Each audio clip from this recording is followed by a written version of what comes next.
Hola, hola, buenas noches con todos los que nos puedan estar viendo y escuchando de su casa. Mi nombre es Marco Muscol.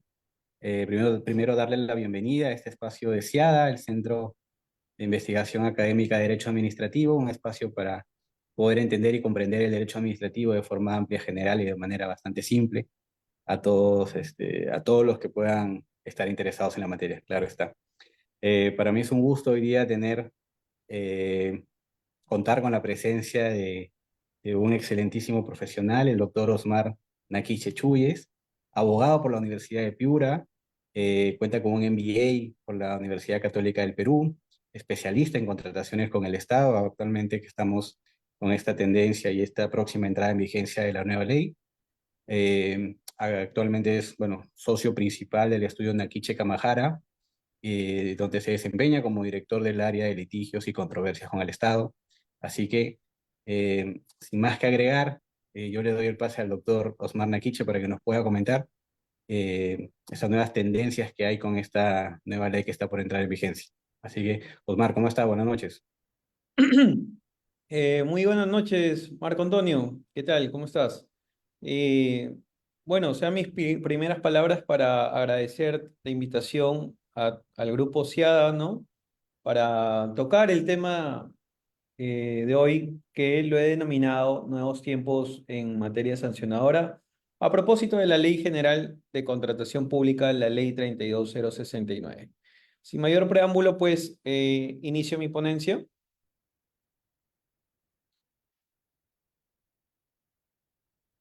Primero vamos a ver un poco de números, un poco de estadística, siempre es bueno, ¿no? Para más o menos enmarcarnos, ¿no? En el contexto.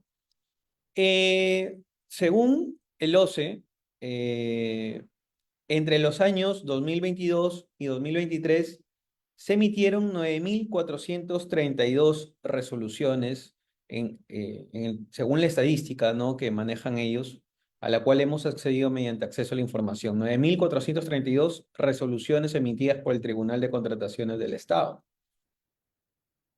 De esas 9.432, 7.046 han sido resoluciones recaídas sobre procedimientos administrativos sancionadores. Es decir, tenemos que un 75% son resoluciones que versan en materia sancionadora, ¿no?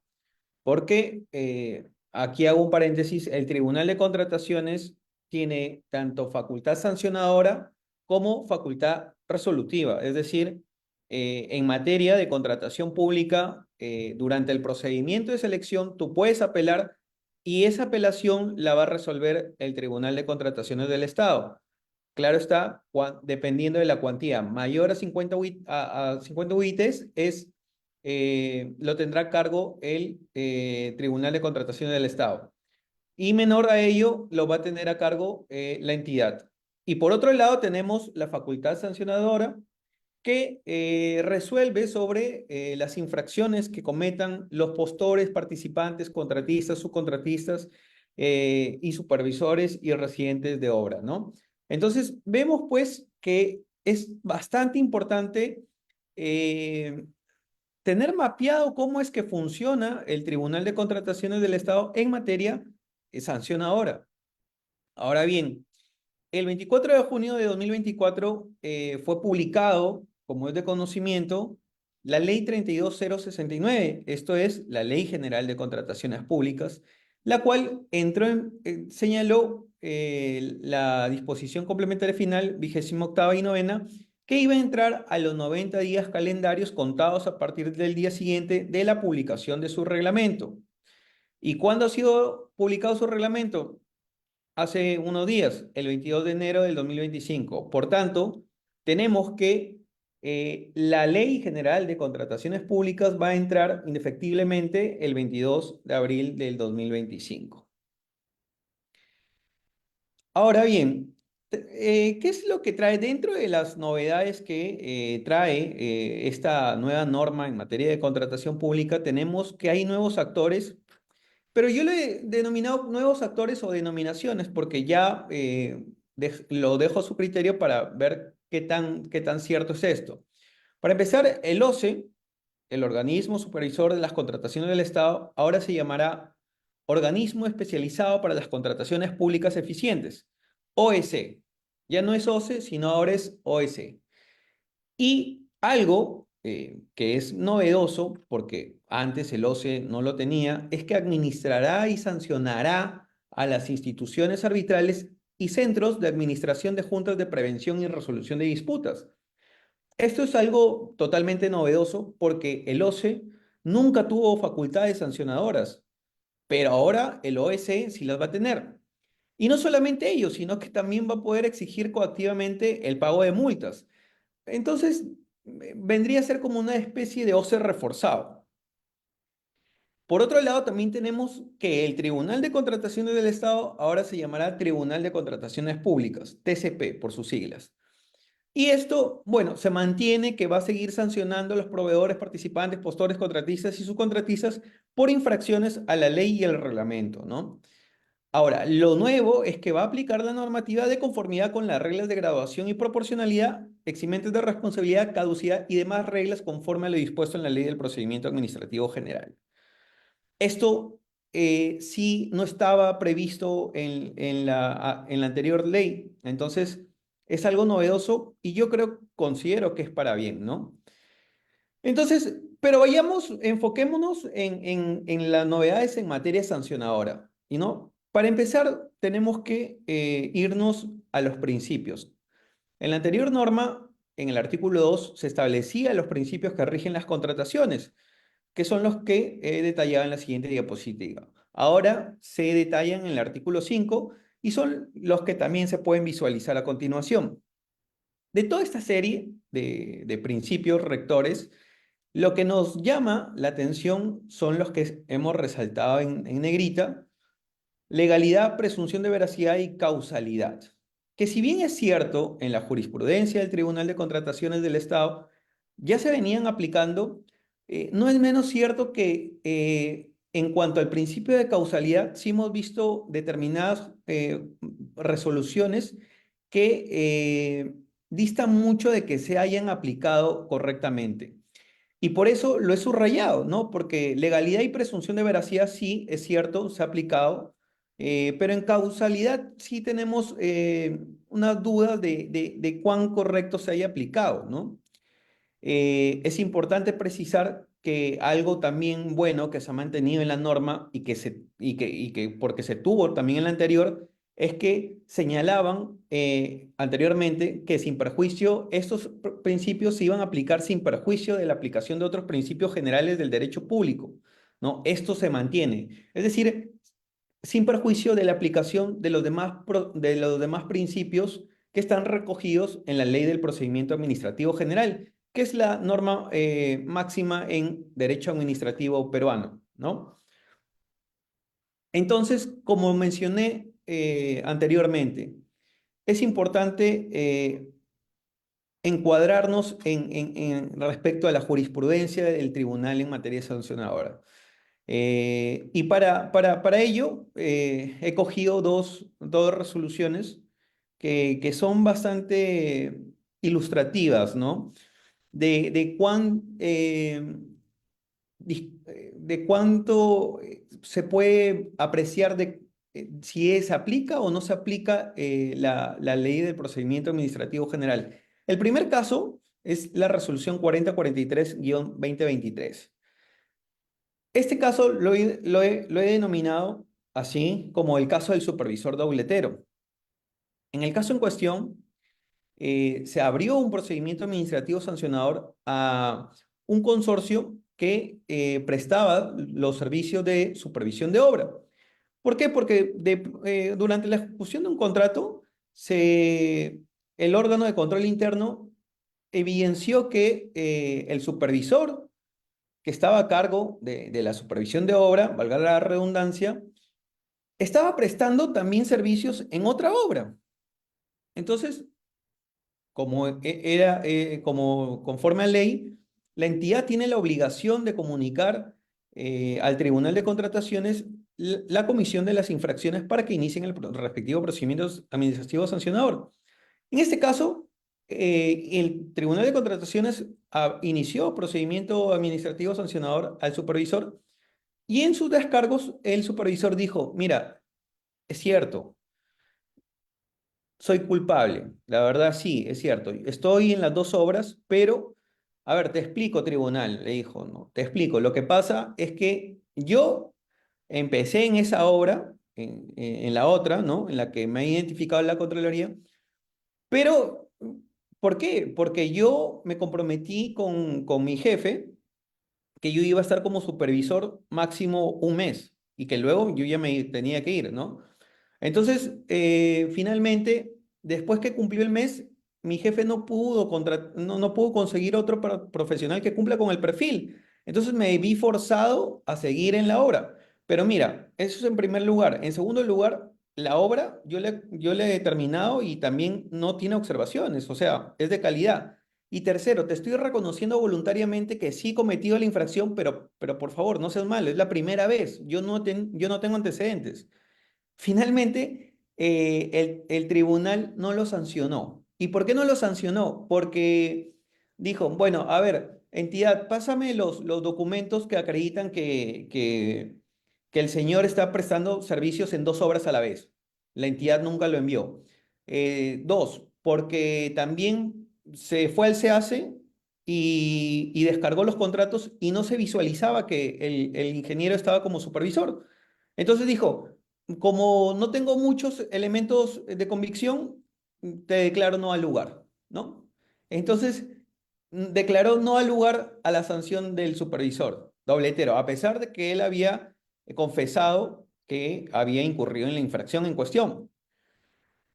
Eso es por un lado, en la resolución. Y el segundo caso es la resolución 1087-2024, que también lo he denominado el caso del broker negligente, ¿no?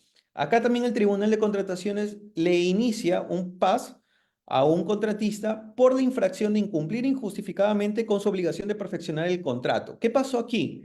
Que el contratista, en este caso, cuando gana la buena pro, le dicen, oye, presenta tu documentación para la suscripción del contrato. Y cuando va a presentar la documentación para perfeccionar el contrato, la póliza de la póliza que le exigían, porque era un servicio de vigilancia y los vigilantes deben tener unos servicios específicos que cubran determinados riesgos a terceros, riesgos de manipulación de armas, entre otros.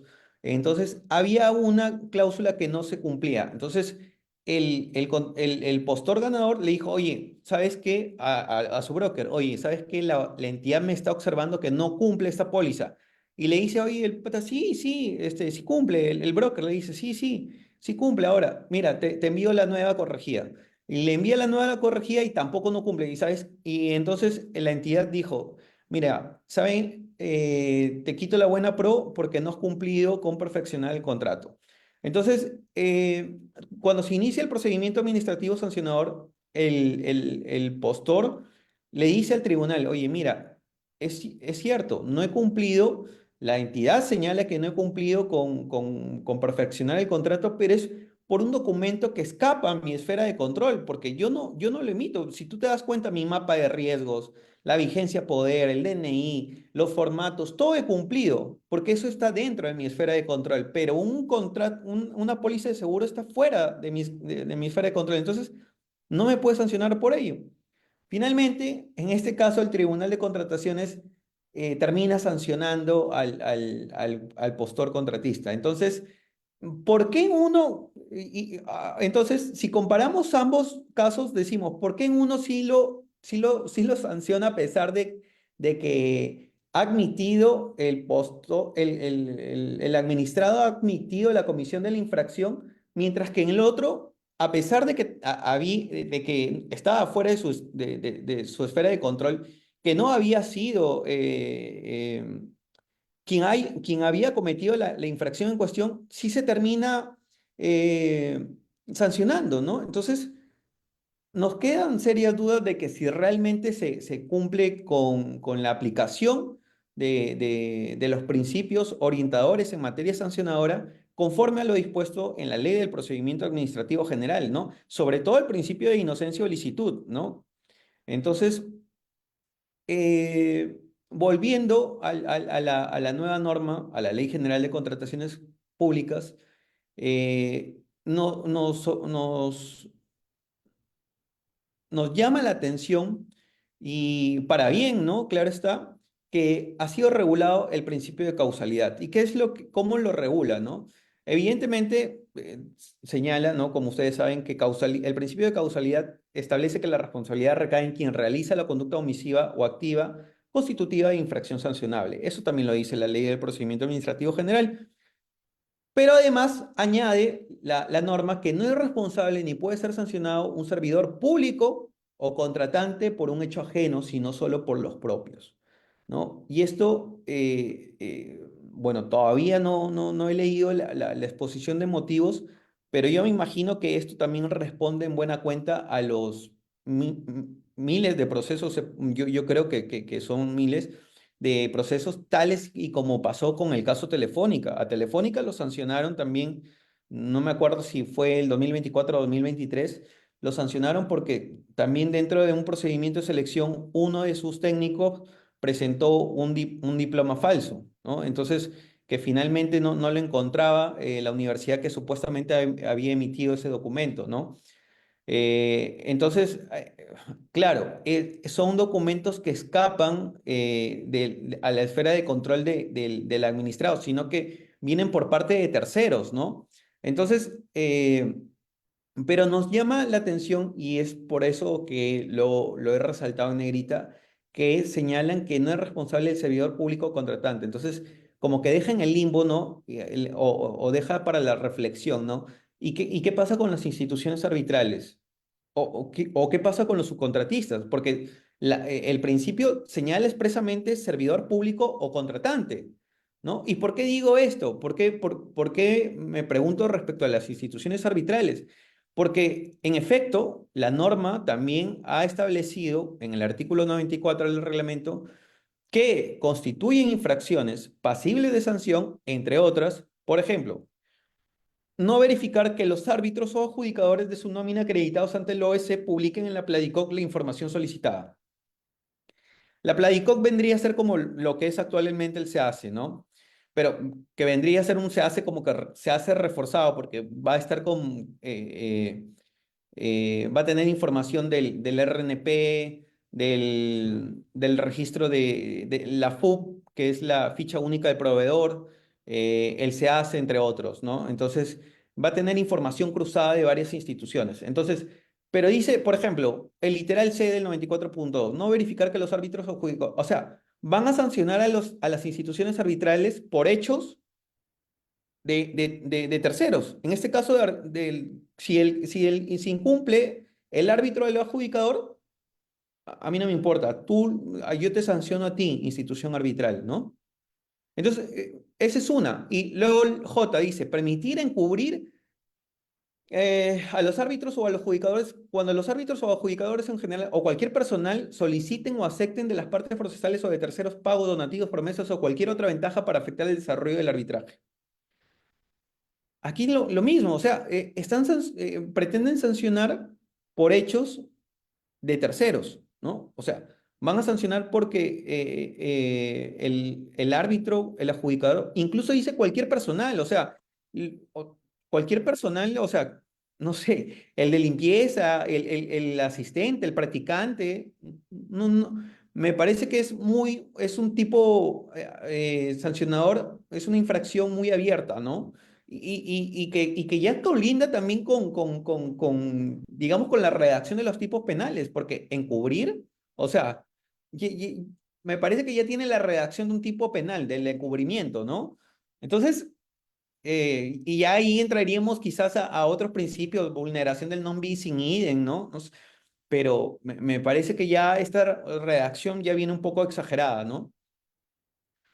Eso es en cuanto a a los principios.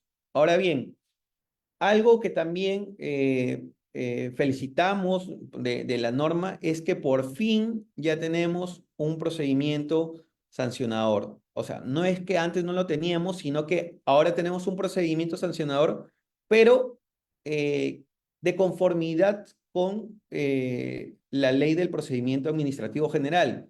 ¿Por qué digo esto? Porque en la anterior ley, la ley de contrataciones del Estado, no había una fase instructiva ni sancionatoria. Simplemente había un procedimiento que estaba en el artículo 260 del reglamento de la ley de contrataciones del Estado y que si lo leen, ya, y aquí está en la diapositiva, es una chanfainita, ¿no? O sea, empieza diciendo que el tribunal, mediante decreto, inicia el procedimiento sancionador y luego vuelve a decir que vencido el plazo de que las entidades remiten su informe técnico legal, nuevamente se inicia un procedimiento administrativo sancionador. La verdad, esta redacción no sé, me irrita la vista, ¿no? Porque de verdad que no es compatible con la ley del procedimiento administrativo general, ¿no?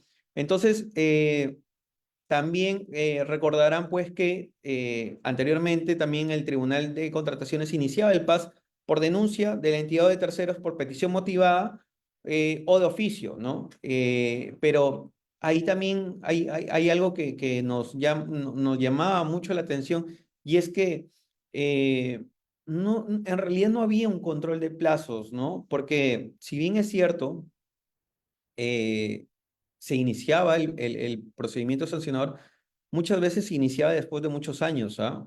Yo he tenido en la experiencia profesional casos de que han iniciado los PAS, pero ya la infracción había prescrito, ¿no? Entonces, bueno, en buena hora para el cliente, pero supongamos que hubiese estado por parte de la entidad, entonces no había ese control de plazos muy detallado, que digamos, muy controlado, ¿no? Ahora, lo bueno es que sí tenemos una fase instructiva y una fase sancionadora, como debería ser, ¿no? La fase instructiva estará a cargo de las secretarías técnicas del Tribunal de Contrataciones Públicas y la fase sancionadora estará a cargo de las salas del Tribunal de Contrataciones, conforme a lo dispuesto en el artículo 360 del reglamento. Ahí también en detalle cómo va a ser la fase instructiva. Primero empieza de oficio, denuncia o comunicación del OEC.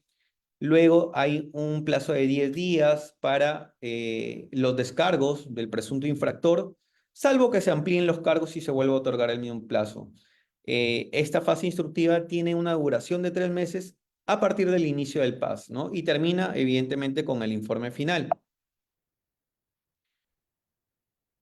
En la fase sancionadora, la duración es hasta 60 días hábiles. Dentro de los 3 días de recibido el expediente, el administrado puede solicitar el uso de la palabra, ¿no? Y se emite decreto convocando audiencia. Ahora, aquí la norma no dice nada, lo dejo como pregunta, quizá, es conveniente preguntarnos, ¿es preclusivo este plazo que le dan al administrado para solicitar el uso de la palabra? No lo han dicho, ¿no?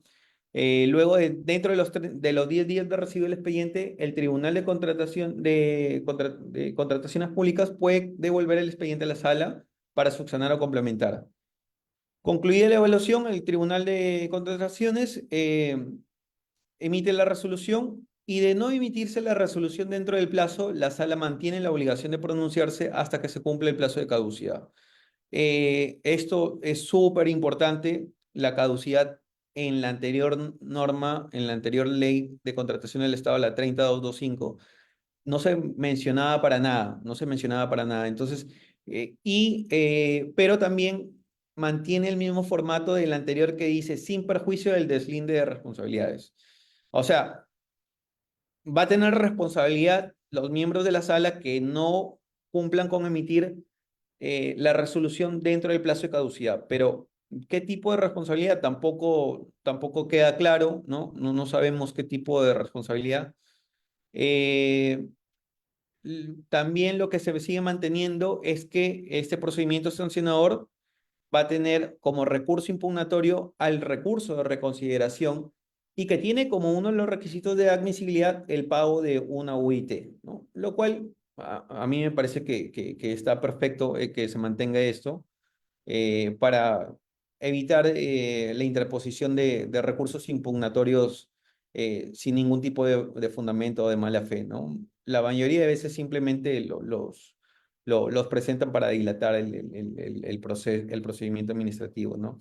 Y finalmente también deja claro la norma que posterior a ello se agota la vía administrativa y el administrado tiene su expedito, su derecho para acudir a la acción contenciosa administrativa ante el Poder Judicial. Eh, Eso en cuanto al procedimiento sancionador eh, que tiene a cargo el Tribunal de Contrataciones Públicas. Sin embargo, como mencionamos al inicio, el OEC, que antes era el OCE, también tendrá facultades sancionadoras, ¿no? Entonces, este es un procedimiento totalmente distinto, está en otro capítulo también de la norma. Aquí sí no está muy bien cocinado esto. De hecho, la propia norma dice que el procedimiento se regulará mediante la respectiva directiva. No sabemos cuándo se va a publicar esa directiva, pero por el momento sí el reglamento cumple con detallar algunas fases del mismo, ¿no? También detalla que va a tener una fase instructora en el cual el administrado va a presentar sus descargos. En este caso, el administrado, entiéndase la institución arbitral o el Centro de Junta de Prevención y Resolución de Disputas, va a presentar sus descargos en un plazo de 10 días hábiles. Esto va a terminar con el informe final, como no podría ser de otra manera. Esta fase instructora tiene un plazo de 4 meses y la fase sancionadora tendrá un plazo de 3 meses. En cuanto a los recursos impugnatorios, aquí sí hay una distinción respecto del procedimiento del sancionador a cargo del TCP. ¿Por qué? Porque acá también no solamente vas a poder interponer una reconsideración, sino que después de ello también puedes presentar un recurso de apelación. Entonces, para concluir, eh, he colocado lo siguiente, ¿no? Es cierto, hay la actual norma, la Ley General de Contrataciones Públicas, es compatible con la Ley del Procedimiento Administrativo General, ¿no? Tanto en principios orientadores, tanto en principios rectores, como en su fase procedimental. Esto es, haciendo la distinción entre fase instructora y fase sancionatoria. No sabemos cómo se van a llevar a cabo, espero, ojalá Dios quiera, que no sea esta administración pública igual que las demás instituciones. Por ejemplo, Sunafil, no sé si a ustedes les habrá pasado, pero en mi experiencia profesional, personal, y bueno, del estudio en realidad, nos pasa que muchas veces la fase sancionatoria es un copy y pega de la fase instructora, ¿no? Entonces, no se aprecia que hay una distinción como tal, sino pareciera que fuera una continuidad. Ojalá que en materia de contratación pública no sea así, que realmente hay un estudio por parte de cada una de los órganos, tanto del órgano instructor como del órgano sancionador, para que haya para que se pueda salvaguardar, pues, ¿no? Los derechos fundamentales aplicables al procedimiento administrativo sancionador, ¿no?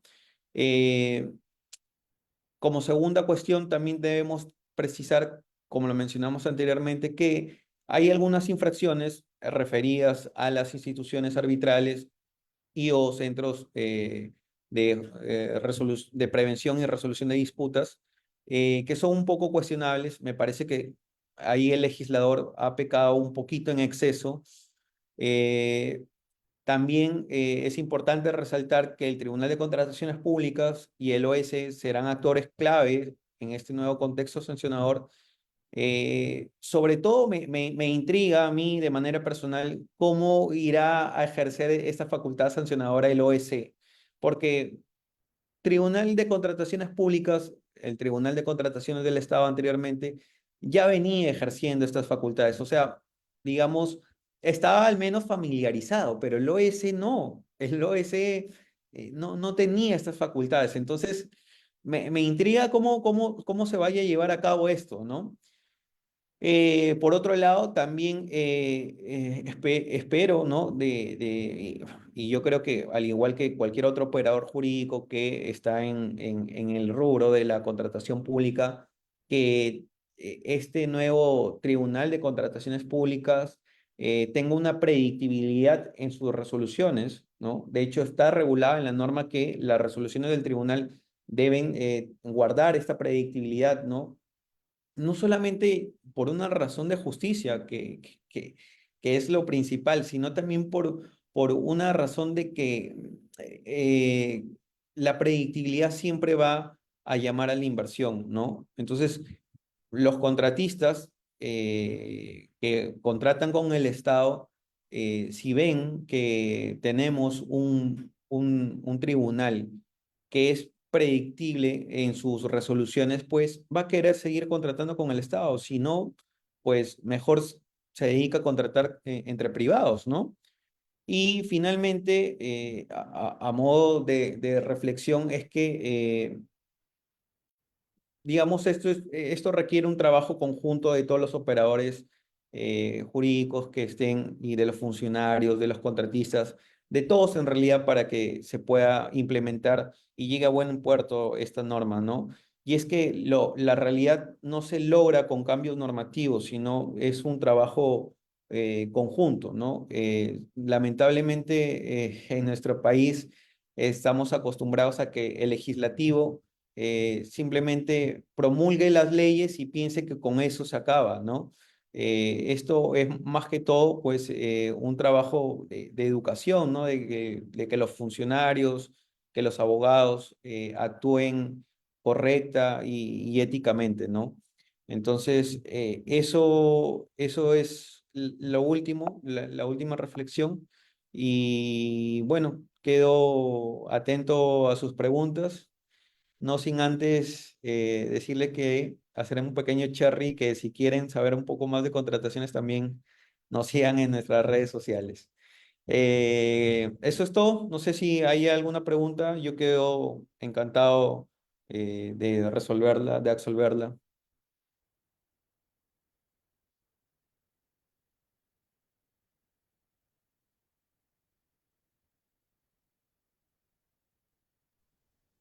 Sí, gracias, doctor. Lo felicito por el Muchas gracias. manejo del tema. De repente, Marco, ¿tiene alguna pregunta? Sí, primero felicitarte, Omar, por la exposición y agradecerte por darnos un poco de tu tiempo para esta ventana que se ha. El hecho de que es muy valioso los aportes que nos ha dado en este contexto de la nueva ley. Hay un par de consultas que están de algunas personas que nos están escuchando. Una está referida, una muy concreta es, según esta nueva ley, a ver, voy a procurar interpretarlo un poco, es básicamente, según esta nueva ley, ¿cómo se regula la responsabilidad para temas de consorcios, para consorcios, en función a lo que mencionaste respecto al principio de causalidad? Entiendo que lo que se refiere es cómo funciona respecto al principio de las personalidades de las sanciones cuando se trata de un consorcio sancionado o por sancionarse. Ese es uno. Y dos, eh, el segundo tema tiene que ver con la caducidad. Mencionaste que en la anterior ley no estaba regulada la caducidad en el procedimiento administrativo sancionador y en esta ley sí. Y si podrías ahondar un poquito más en eso. Esos son las dos consultas, si nos podrías ayudar con eso. Gracias. Sí, claro, claro. Eh, bueno, la primera es una excelente pregunta. Bueno, las dos son muy buenas preguntas. Pero la primera, sí, tienen toda la razón. Respecto de los consorcios, la responsabilidad, hay un artículo en específico, no lo tengo a la mano, pero hay un artículo específico que detalla cuándo la responsabilidad se va a poder individualizar, ¿no? Esto, en buena cuenta, también estaba en la anterior norma. Incluso hay un acuerdo de sala, si no me equivoco, es el 003-2017, porque yo lo coloco siempre en varios contratos de consorcio. Y ese acuerdo de sala es básico para que se puedan individualizar las responsabilidades de cada uno de los consorciados.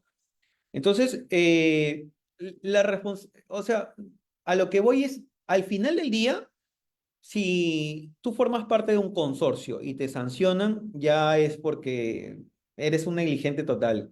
Tienen muchas etapas en las cuales tú puedes individualizar la responsabilidad en cuanto a consorcio, ¿no? Uno es en la promesa de consorcio, dos, en el contrato de consorcio, tres, también te dan la opción de en cualquier otro documento de fecha cierta. Entonces, tú puedes individualizar en cualquier momento y dependiendo del documento en el que tú deslindes responsabilidad, individualices responsabilidad, ¿no?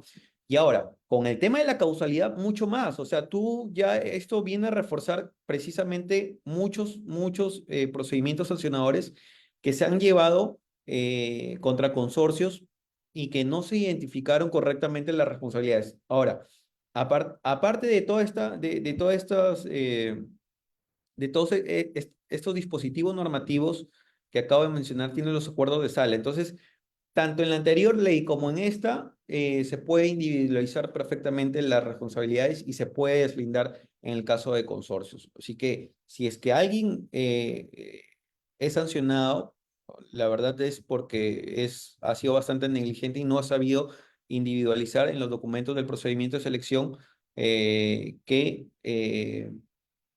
tenía determinadas responsabilidades, ¿no? Entonces, eso en cuanto a la primera pregunta, ¿no? Eh, Respecto a la segunda, el tema de la caducidad. El tema de la caducidad, eh, conforme a lo dispuesto en la norma, va a ser compatible con lo dispuesto en la ley del procedimiento administrativo general. Es decir, que el procedimiento sancionador no puede durar más allá de 9 meses y puede ser prorrogable por 3 meses más, pero previa notificación de la ampliación de plazo correspondiente, ¿no? Entonces, esto en buena cuenta pretende salvaguardar el derecho al fundamental del plazo razonable, que es una vertiente del derecho al debido proceso aplicado al procedimiento administrativo, ¿no? En este caso, el procedimiento administrativo sancionador.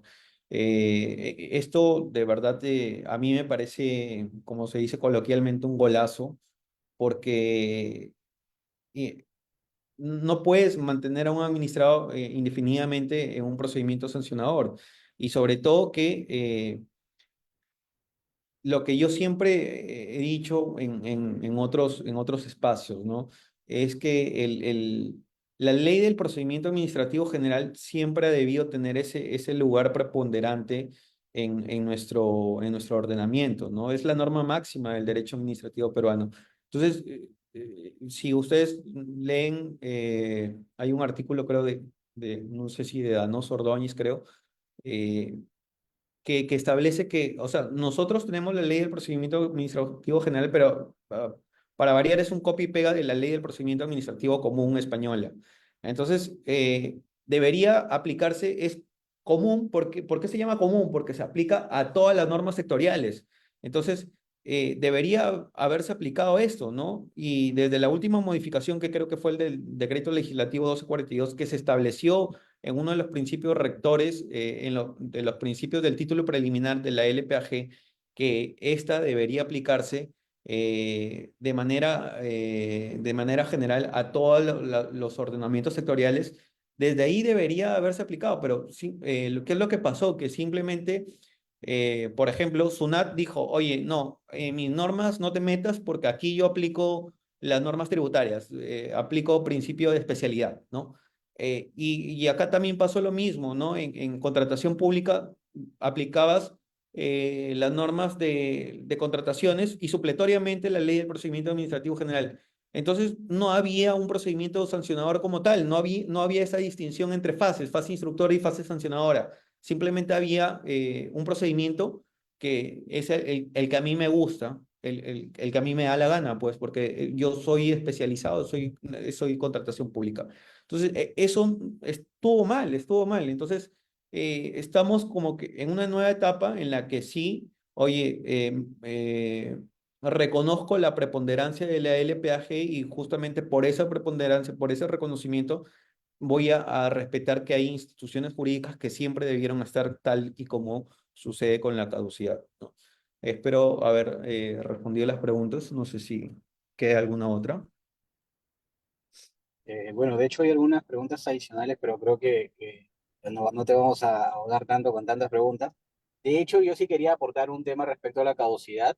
Sin duda alguna es una garantía del administrado, ya que a ver, todas las administraciones públicas deberían recordar que de la Constitución emana la presunción de inocencia y regulado y aterrizado a la Ley de Procedimiento Administrativo General, se regula la presunción de licitud. Es decir, básicamente, se presume que todos hemos actuado conforme a ley, salvo que, en este caso, el órgano sancionador o el órgano instructor demuestre lo contrario. Entonces, bajo esa premisa y que la carga de la prueba generalmente o teóricamente está a cargo de la administración pública, que es quien tiene que demostrar, tiene que poder destruir mi presunción de inocencia, es lógico pensar que tampoco el administrado puede estar supeditado indefinidamente a un tiempo de investigación administrativa, ¿no? Y que sí haya un plazo más que razonable, creo yo, de 9 meses más 3 meses, como lo han mencionado, para que la administración pública haga su trabajo como corresponde. Hoy por hoy, muchas administraciones públicas, probablemente pues, pensamos en municipalidades, gobiernos regionales, etcétera, suele pasar que muchos procedimientos sancionadores caducan y caducan tantas veces que muchas veces se llega inclusive a prescribir las infracciones en beneficio del infractor. Y esto vamos a ver cómo se da, qué capítulos vienen en esta nueva película respecto de la caducidad en tema de contrataciones, pero creo que eso va a hacer necesariamente que la administración pública encargada de sancionar en tema de contratación pública sea más eficiente, porque si no los tiempos se les acaban. Nada, quería mencionar eso un poco para cerrar la idea. Pues nada, por mi parte agradecerte porque de hecho esto es un nuevo mundo el que vamos a ver con esta nueva ley. Agradecerte en nombre de SIADA y comprometerte seguramente para próximas ediciones. Y nada, cualquier consulta, duda que haya, el doctor Omar Nakichi está para todos los que nos puedan escuchar. Atentos a que los puedan absolver. Ahí está seguramente su contacto en el PowerPoint. Nada más, por mi parte, muchas gracias. Y pues no sé si Daniel quieres mencionar algo más. Sí, igualmente me sumo a las palabras de felicitaciones y agradecimientos al doctor. Por supuesto, le vamos a realizar las invitaciones para futuros eventos. Esta ley muchas veces se ha criticado, ¿no? Anteriormente decían que siempre, cada vez que ingresaba un gobierno, había modificaciones, modificaciones. Habría que ver, ¿no? Vamos a ver cómo se va a desempeñar justamente en lo más importante que de repente que puede, o una de las cosas más importantes, ¿no? Que es el presupuesto público que tiene el Estado. Solamente eso y agradecer a todos los que nos han acompañado y otra vez al doctor Osman. Gracias a ti, Daniel. Gracias a ti, Marco, por la invitación y gracias a todos los que nos han acompañado. Quedo atento para cuando gusten. Chao. Nos vemos. Muchas Gracias. gracias. Buenas noches. Gracias. Gracias con todos. Nos vemos.